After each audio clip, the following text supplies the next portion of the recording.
Hello, everyone. My name is Zhiming Fan. Today, I would like to present our project Bora2 decision-making agent for fairness allocation. Our team members, Andrew, Catherine, Matthew, Shaq, Zach, and Zhiming. First, for background, we think this problem is a Markov decision process based on the definitions of MDP. And has a sequential decision-making process based on state actions, transition matrix, reward, and discounted factors. And also the future is independent of the past given the present. And for the MTP objective, we are trying to find a policy that maximize the total discounted rewards, and that policy will specify how actions will be selected in each state. And based on this, we think that in detail, it should be a multi-objective MDPs, and we use a multi-objective optimization problem more generally to specify this problem. For the MOO problem, it has conflicting objective functions, so we cannot use the scalar notion of the single optimalities. Instead, we use Pareto optimalities. For Pareto optimal, it represents if no other solution reduce the value of one objective without increasing the value of another objective. And second, we need to introduce our fairness factors. For the principles of fair solutions, we think it should include first efficiency, which is defined by the Pareto optimal. And second is impartiality, that is represent equal treatment for equal users. And the last one is equity, which is represented by the Pinko-Dalton principles. And we use a Gini social welfare function defined here to formally represent this fairness policies. And in these functions, we have WI and VI. VI represents the user utility value, make ascending order for these values. And WI represents the weight for these values, and different design of the weight represent different fair policies. And we use the weight accumulated of this W and weight and represents this social welfare and the fairness values. So in detail, to solve this problem, we think we use a mixed integer linear program to solve these multiple objective functions because the decision variable is integer values. And in detail, this is the detailed canonical form for MIP problem. It has includes the constraints and objectives to maximize or maximize. And in this problem, for each single step for allocations, we will formulate a new MIP problem and solve this MIP problem and generate the allocation history. This is our logistics for this total methods. And based on this is our architecture design. In this architecture design, we can find that the input for the decision making is the expected demand supply from the learning agent, user preference from a communication agent, historical data, including allocation history and previous allocation rewards, and the output will be the allocation strategy, which includes what to give, how much to give, and who to give. And in detail, the design of this decision agent is how to design these multiple objective optimization functions. And for this objective function, which include 4 factors, which is user preference, and second is current user utility values represented by tau ut. It is inferred from the predict supply and demand.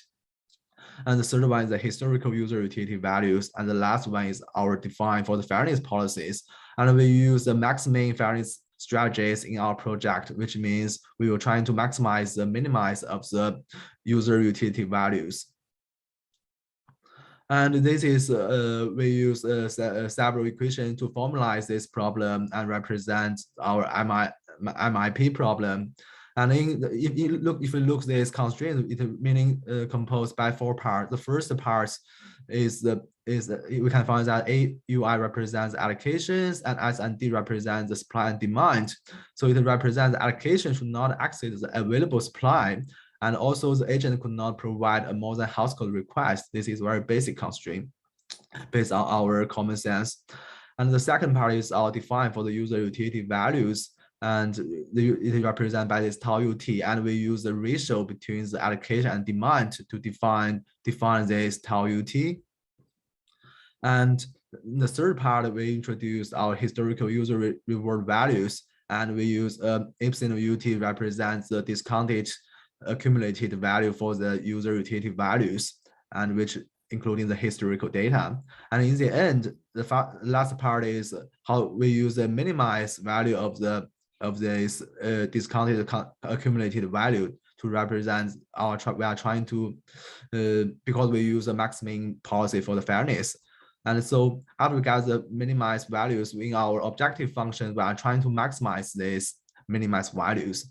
And also we need to consider about the preference in our objective functions. So this preference is represented by this preference matrix accumulated with the allocations. So we allocate different weight for these two factors, W alpha and WP, to represent the trade-off between these two factors in our objective function.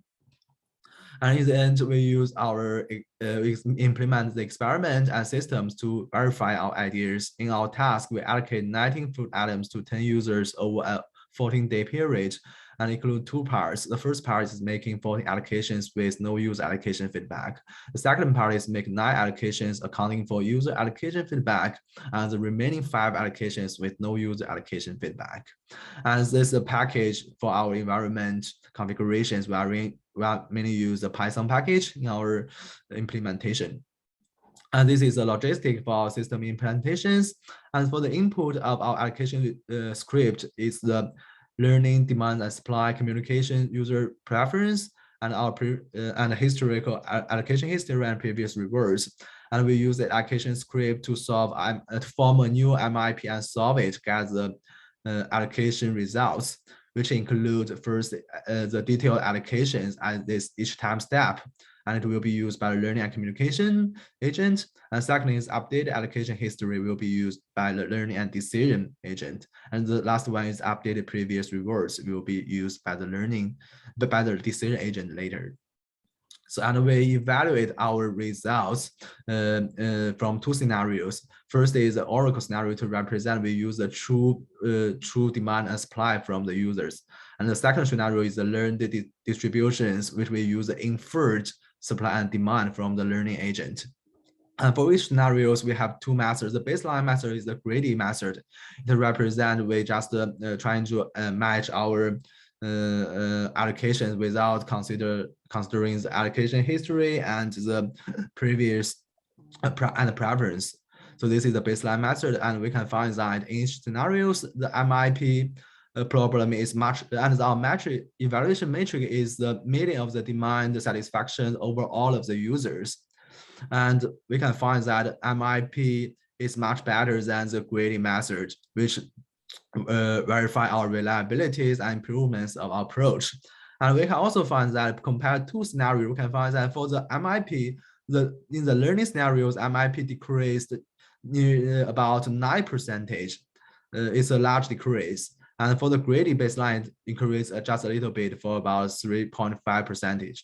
And we think for this large decrease for this MIP is because the imperfect output of the learning agent, and which will also affected the evaluation results for our allocation results, because it is the input is imperfect. And we also evaluate our fairness results based on a metric titled by the next step fairness. It indicates what fraction of time users' demand was fully and partially satisfied after getting nothing in the previous day. And look at these figures, we can find that for the different user, if they get nothing in the previous day, in the next day, their request will be highly satisfied. For example, for the partially satisfied, it will be a very high value, nearly 100%. And for the fully satisfied, most of the user will have a relatively high fully satisfied, which verify our fairness feasibilities in this project. And in the end, we summarize our project. In this project, we design an objective function that encodes both fairness and user preference for user in a mixed integer linear program. And we also approach fairly distributed foods while accounting for user preference even when demand far exceeds supply. And we also first use this MIP problem to optimize a function that accounts for the fairness. And the result demonstrates the viability of our approach. It outperforms the greedy baseline regardless whether inputs are from an oracle or inferred by the learning component. And in the future work, we think first we need to think about eliminate the 5% relative optimality tolerance, because we introduced this because of the time complexity for the MIP. And second, we need to think about scalabilities and alternate welfare functions or notions of fairness besides the min-max maximum fairness policy. And we also need to think about a balance trade-off between the fairness and the preference in our multiple objective functions. Okay, this is our overview about our project. Thank you for listening. Thank you.